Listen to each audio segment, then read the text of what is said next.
Mohs surgery is best described by comparing it with standard surgery and outlining the limitations that are involved with standard surgery. When a person has a skin cancer removed, typically what happens is they present to the surgeon who marks out the tumour, puts in local anaesthetic, removes the tumour, but then does the repair, and the piece of tissue gets sent off to a pathologist. It's then examined, and typically it takes a week to get a result back. As you can imagine, there are limitations with this sequence in that if the tumour is still present at one edge, another procedure needs to be performed.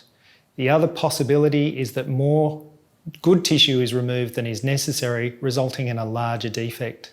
Mohs surgery addresses these shortcomings by being a procedure that involves removing the tumour, performing the histopathology at the time, which allows us to start more conservatively. It also allows me to check my margins and ensure that they're clear. And if they're not, I have the capacity to go back and take more of the tumour out from the area and examine that once again. Now, typically it's 1 to 3 stages. It does mean more time, but it ensures that the tumour is removed and as much normal tissue is conserved by the end of the procedure. Another shortcoming of standard surgery is the way the tissue is examined. It involves a technique called bread loafing, where the specimen is cut through like a bread loaf. And this only examines about 3% of the periphery of the excised piece of tissue. An extrapolation is performed and it's assumed that the remaining 97% is clear.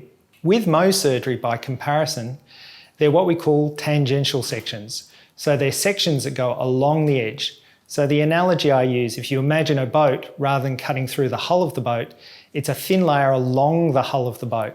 So it allows me to look at as close to 100% of the margin as possible. Once I've cleared the tumour and ensured that the whole thing has been removed, I know that not only have I conserved as much normal tissue as possible, but if you look at the 5-year cure rates and compare those to standard surgery, they're higher for Mohs surgery than they are for standard surgery. Once it's been removed, the repair can be done. In a lot of instances where we've got complex tumours, such as those on the head and neck region, and particularly the nose, eyelids, lips and ears, that's where I'll often work in conjunction with a plastic surgeon like Dr. Leo Kim. In that instance, it allows the patient to benefit from my skill set, which involves removing skin cancers in the best possible way, and Leo's skill set, which is in terms of repairing it to maintain the best aesthetic and functional outcome.